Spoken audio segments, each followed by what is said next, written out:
दोस्तों, आप लोग में से शायद ही कुछ लोग होंगे जिनको मालूम नहीं होगा कि ब्लडी मैरी कौन है। तो चलिए आज हम आपको बताते हैं ब्लडी मैरी की असली कहानी। ये कहानी तब शुरू होती है जब इंग्लैंड की राजगद्दी पर लॉर्ड हेनरी बैठे थे।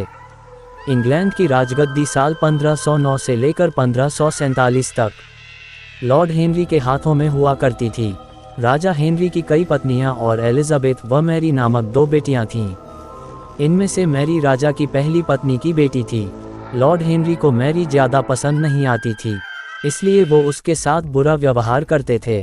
मैरी महल के नौकरों के साथ महल का काम करती थी। अगर मैरी नौकरों के लिए कुछ कह भी दे तो राजा उसकी कोई बात नहीं मानते थे। सन 1547 में जब राजा हेनरी की अचानक मौत हो गई तो प्रजा की इच्छानुसार 16 शताब्दी के दौरान हेनरी की पहली बेटी मैरी को इंग्लैंड की राजगद्दी दे दी गई। अब मैरी इंग्लैंड की रानी बन गई थी। उस समय इंग्लैंड के हालात बहुत अच्छे नहीं थे। इंग्लैंड कैथोलिक और प्रोटेस्टेंट इन 2 धर्मों के बीच में बंट गया था। उस समय दोनों धर्मों के लोगों के बीच जंग छिड़ी हुई थी। दोनों धर्मों के लोग एक दूसरे को देखना नहीं चाहते थे।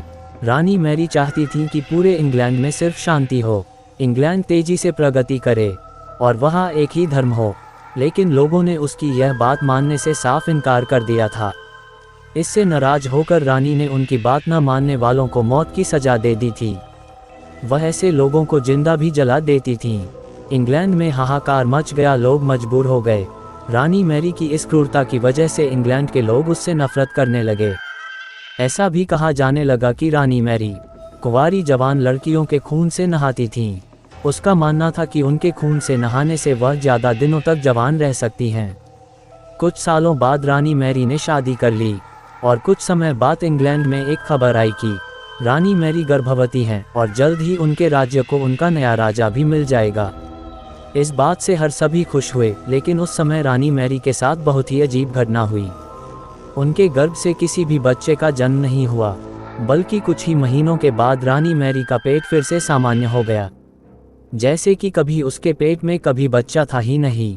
मैरी घबरा गई और वहाँ के पादरी को बुलाया गया। वहाँ के पादरी लोगों ने अपनी तंत्र विद्या से बताया कि रानी मैरी के गर्भ में कोई बच्चा नहीं, बल्कि एक भूत आकर निवास करता है। ये भूत किसका था, कौन था, किसी को मालूम नहीं चला। कुछ लोगों का मानना था कि मैरी ने जब लोगों को गुस्से में आकर कत्ल करवाया था, शायद उन्हीं में से किसी की आत्मा बदला लेने के लिए उसके पेट में निवास करने लगी थी। कुछ समय बाद फिर रानी मैरी के गर्भ में वही भूत आकर रहने लगा। मैरी का पेट गर्भवती औरतों की तरह दिखने लगा और वह फिर से गर्भवती हो गईं। इस बार भी रानी को कोई बच्चा नहीं हुआ। ये घटना को समझना पादरी के बस के बाहर था। पादरी कुछ नहीं कर सकता था और उस घटना के कुछ ही दिनों के बाद रानी मैरी की मृत्यु हो गई। इसके बाद मैरी की छोटी बहन एलिजाबेथ को इंग्लैंड की राजगद्दी पर बैठाया गया और एलिजाबेथ इंग्लैंड की नई रानी बन गईं और प्रजा को खुशहाल रखने की कोशिश करने लगी। और रानी मैरी की क्रूरता की वजह से इंग्लैंड को लोग उसे एक निर्दयी औरत मानते थे।